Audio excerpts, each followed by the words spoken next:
তো hello viewers, this is Suman Dutta. তো আমরা পূর্বের ভিডিওতে শুধুমাত্র কি করেছি, আমরা পূর্বের ভিডিওতে আমরা শিখেছি NREGA এই পার্টটা শিখেছি। ঠিক আছে, এই পার্টটা কি ছিল, কেন ছিল, কবে হয়েছে, তার আন্ডারে কতটুকু টাকা খরচ হয়েছে বা কি কি সিস্টেম ছিল, সবগুলো পড়েছি।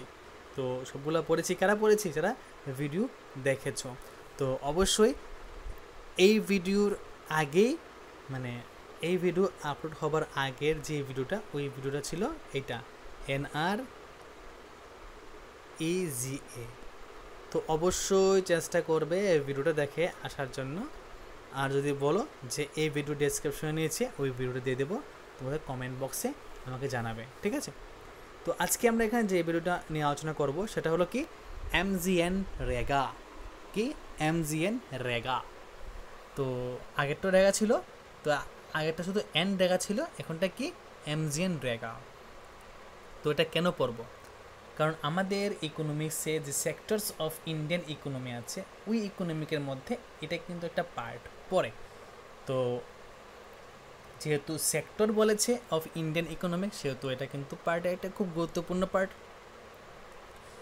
তো কীভাবে পড়বে? যে সারা ভারতে দারিদ্র দূরীকরণে ও গ্রামীণ কর্মসংস্থান নিশ্চিত প্রকল্প, ঠিক আছে, NR বা NREGA 2005 সালে চালু হয়েছিল। ন্যূনতম এখানে কী বলা হয়েছে যে 100 দিনের কাজের নিশ্চয়তা হবে। ঠিক আছে, তো প্রথমে এই যে আইন, এই যে প্রথম কোনো আইন সমাজের হতদরিদ্র পরিবারগুলির সামাজিক সুরক্ষা প্রদানে রাষ্ট্রকে বাধ্য করল। মানে এই প্রথম, মানে কোনো একটা আইন, যে আইনটা সামাজিক সুরক্ষার জন্য সরকারকে বা রাষ্ট্রকে বাধ্য করল। 2009 খ্রিস্টাব্দে 2 অক্টোবর এই NREGA প্রকল্পটি জাতির জনক মহাত্মা গান্ধীর নামে উৎসর্গ করে MGN-REGA নামকরণ করা হয়।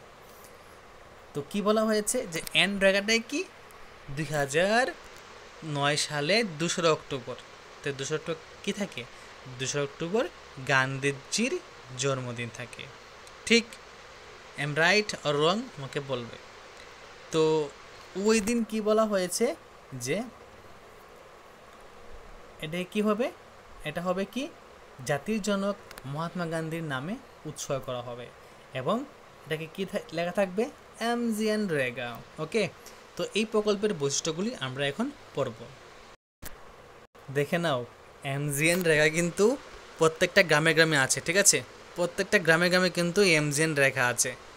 তো আমার মতন যারা গ্রামে থাকো, অবশ্যই তোমরা জব কার্ড চিনো। এই দেখো জব কার্ড, ঠিক আছে, আমারও জব কার্ড আছে, আমিও রেগার কাছে যাই। ঠিক আছে, তো আমার মতো যারা যারা গ্রামে থাকো, তারা কিন্তু এই MGN-REGA সম্পর্কে খুব একটা ভালো একটা আইডিয়া নিতে পারো। ঠিক আছে, কারণ এখানে জব কার্ড নামে একটা কিছু আছে। তো আশা করি এই যে MGN-REGA, যারা গ্রামে থাকো, তো তাদের কাছে এটা কিন্তু খুবই ইজি মনে হবে। তো প্রথম পয়েন্ট দেখো, গ্রামীণ পরিবারভুক্ত প্রাপ্তবয়স্ক যারা অদক্ষ শ্রমে ইচ্ছুক, তারা পঞ্চায়েতে নাম নথিভুক্ত করাবে। ঠিক আছে, যারা কোনো কাজে দক্ষ না, তারা কি করবে? পঞ্চায়েতের নাম তুলবে, 1 নাম্বার। তো 2 নাম্বার কি, যে MGN-REGA প্রকল্পকে বাস্তবায়িত করতে একটি জব কার্ড সরকারিভাবে পঞ্চায়েতের উদ্যোগে প্রতিটি BPL-ভুক্ত মানুষের জন্য করে দেওয়া হয়েছে।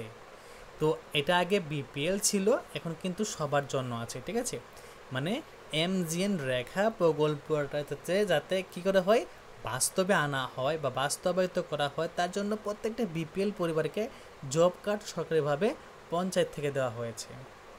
ওইখানে নিয়মাবলী স্পষ্টভাবে বলা হয়েছে, এবং শ্রমিক নথিভুক্ত করার বিষয়ে কোনো বাছ বিচার থাকবে না। ঠিক আছে, মানে এখানে পুরুষ বা মহিলা এমন থাকবে না। জব কার্ডে শ্রমিকদের নাম, ঠিকানা এবং কবে, কোথায়, কত দিনের কাজের বিনিময়ে কত পারিশ্রমিক পাচ্ছে, সব উল্লেখ থাকবে। শ্রমিকদের উপস্থিতির জন্য MNG-REGA মাস্টার রুল তৈরি করা হবে, এবং তাতে কাজের বিবরণ, মজুরি তথ্য দেওয়া থাকবে। মানে এটা মাস্টার রুল তৈরি করা হবে। তো অবশ্যই সবাই জানো যে মাস্টার রুল আছে, ওইখান থেকে কাজের বিবরণ আমরা জানতে পারি, যে কাজটা কি কি এবং মজুরি কতটুকু পাবো আমরা, ওইখান থেকে আমরা জানতে পারি। মাস্টার রুলের ভিত্তিতে পঞ্চায়েতের এমএনজি রেগার অ্যাকাউন্ট থেকে শ্রমিকদের মজুরি দেওয়ার জন্য ব্যাংক থেকে টাকা তুলে দেওয়া হবে এবং মজুরি দেওয়ার সময় স্বাক্ষর বা টিপছাপ বাধ্যতামূলক। তো এখন না হয় যারা যারা গ্রামীণ ব্যাংকে অ্যাকাউন্ট করেছো, তো তোমাদের অ্যাকাউন্টে ডাইরেক্ট টাকা ঢুকছে, ঠিক আছে।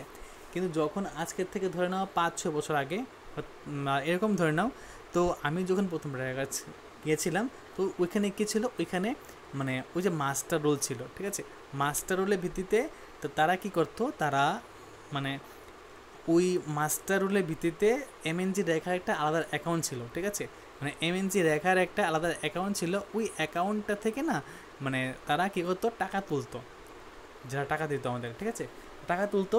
তো তারা টাকা তুলে কী করতো, একদিন পঞ্চায়েতে সবাইকে আসতে বলতো, যে এখানে রেগার মাস্টার ছিল, রেগার মাস্টারকে বলতো যে সবাইকে বলে দাও যে আজকে টাকা দেবে। তো সেই হিসাবে আমাদের বলতো আর আমরা যেতাম, গিয়ে কী করতাম, যে ওইখানে রেগার মাস্টার বসে থাকতো, জব কার্ডে মানে কী লাগতো, দিন লাগতো, কয়দিন কাজ করেছি এবং কতটুকু মজুরি পাবো সেগুলো দেখিয়ে আমাদের কাছ থেকে যারা যারা সাইন করতে পারতো তারা সাইন করতো, আর যারা টিপ সই দিত তারা টিপ সই দিয়ে টাকা তুলতো। তো এটা ছিল কি ওল্ড সিস্টেম। কিন্তু বর্তমানে কি, তুমি কাজ করেছো রেগার কাজ, তোমার টাকা কোথায় থাকবে, গ্রামীণ ব্যাংকের অ্যাকাউন্টে ঢুকবে, ঠিক আছে। তারপর এই প্রকল্পকে স্বচ্ছতা করার জন্য বা রাখার জন্য পঞ্চায়েতের প্রধান ও অন্যান্য সদস্যরা এবং স্থানীয় ভিডিও নজরদারি করবেন এবং উপযুক্ত ব্যবস্থা নেবেন। মানে এখানে স্বচ্ছতা বলতে কি, ধরো কেউ মানে প্রত্যেক দিন কাজ করে পেয়েছে 500 টাকা, তাকে দেওয়া হচ্ছে 300 টাকা। তো এখানে কি হয়েছে, এখানে 2 নম্বরে হয়েছে। সেরকম যাতে না করতে পারে তার জন্য পঞ্চায়েতের মধ্যে একজন প্রধান থাকে এবং অন্যান্য সদস্যরা থাকে। তাছাড়া ভিডিও এই কাজটাকে কি করবে, চোখে রাখবেন এবং তার জন্য একটা উপযুক্ত ব্যবস্থা নেবেন। নজরদারি ও ব্যবস্থাপনা কাগজপত্র বা প্রকল্প সংক্রান্ত যাবতীয় তথ্য ইন্টারনেটে দেওয়া বাধ্যতামূলক। মানে এখানে তারা কি কি দেখেছে, তারপর কয়জন কাজ করেছে, তারপর এখানে কোন জায়গাটা কাজ করেছে, কতটুকু পরিষ্কার হয়েছে, কীরকম লেভেল হয়েছে, সবগুলা কিন্তু একটা কাগজপত্রের মধ্যে লেখা থাকা উচিত এবং এই সবগুলোকে একটা ডকুমেন্ট হিসাবে ইন্টারনেটে দিতে হবে। মানে দিলেই এটা কি, এটা বাধ্যতামূলক, মানে দিতেই লাগবে তোমার, এখানে কোনো কিছু লুকানো নাই। এই প্রকল্পের স্বচ্ছতা রাখার জন্য মজুরি সরাসরি স্থানীয় ব্যাংক বা পোস্ট অফিসের মাধ্যমে প্রদান করতে হবে, ঠিক আছে। এই জন্য প্রত্যেক শ্রমিকের নামে অ্যাকাউন্ট খুলতে হবে। তো আসলো কি এখন স্টেপ বাই স্টেপ, মানে স্টেপ বাই স্টেপ এখানে আমি যা যা বললাম দেখবে সবগুলা আসলো। তো যাতে সবাই যাতে টাকাটা পেয়ে যায় এবং সবাই যাতে ফুল টাকাটা পায়, তার জন্য কী করেছে, তার জন্য মানে গভর্নমেন্ট বলেছে অবশ্যই তোমাকে ব্যাংকে অ্যাকাউন্ট থাকতে হবে অথবা তোমাকে পোস্ট অফিসে অ্যাকাউন্ট থাকতে লাগবে। তো ওইখানে তোমার টাকা কী করা হবে, ট্রান্সফার করা হবে। গ্রামের 5 মাইলের মধ্যে কাজ দিতে হবে, অন্যথায় 10% অতিরিক্ত মজুরি দিতে হবে। তো তুমি আমার যেখানে কাজ দেবে সেখানে কিন্তু গ্রামের কি করতে হবে, মানে এখানে বলা হয়েছে যদি কাজ দাও তাহলে গ্রামের মধ্যে মানে 5 মাইলের মধ্যে, ঠিক আছে, কাজ দিতে হবে। তো আরেকটা প্রশ্ন দিলাম যে 1 মাইল সমান সমান কত কিমি? প্লিজ এটা আমাকে চ্যাট বক্সে লিখে দেবে, ঠিক আছে। একটা কাজ দিলাম। তো এই যে 5 মাইলের মধ্যে কাজ দিতে হবে, অন্যথায় তাদেরকে কী করতে হবে, অতিরিক্ত 10% মজুরি দিতে হবে। এই প্রকল্পে কমপক্ষে 1/3 মহিলারা কাজ করবে, মানে এখানে প্রায় 1/3 কী থাকবে, মহিলা থাকবে, মানে 3 ভাগের 1 ভাগ মহিলা থাকতে হবে। কাজের জায়গায় পানীয় জল ও ছাউনির সুবিধা থাকতে হবে। প্রকল্পগুলি কী, মানে এখানে বলা হয়েছে কি, যেহেতু মহিলা কাজ করবে সেহেতু এখানে জল খাবার মানে জল থাকতে হবে এবং ছাউনি মানে রেস্ট করার জন্য উপরে ছাদ থাকতে হবে। তো এখানে কি কি প্রকল্প আছে, পুকুর কাটা, গ্রামীণ নালা সংস্কার ইত্যাদি গ্রাম সভাকে তৈরি করতে হবে। কাজের ভার থাকবে পঞ্চায়েতের প্রধানের উপর এবং স্থানীয় ভিডিওকেও তা অনুমোদন করতে হবে। গ্রাম সভাকে মাস্টার রুল তৈরি করে সামাজিক হিসাব নিরীক্ষার দায়িত্ব দেওয়া বাধ্যতামূলক, ঠিক আছে। এখানে কি বলা হয়েছে, তো দেখো এখানে টোটাল 12টা পয়েন্ট আছে। তো এই 12টা পয়েন্ট বুঝতে হয়তো বা তোমাদের কোনো সমস্যা হলো না, কারণ আমরা সবাই ভারতবর্ষে থাকি, ঠিক আছে?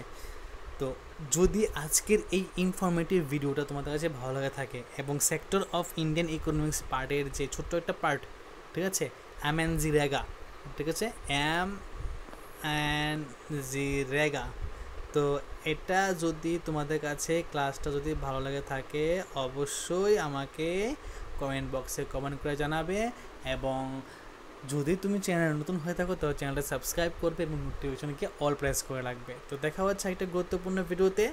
এতক্ষণ অবধি আমার সাথে থাকে ভিডিও দেখার জন্য তোমাকে অসংখ্য ধন্যবাদ।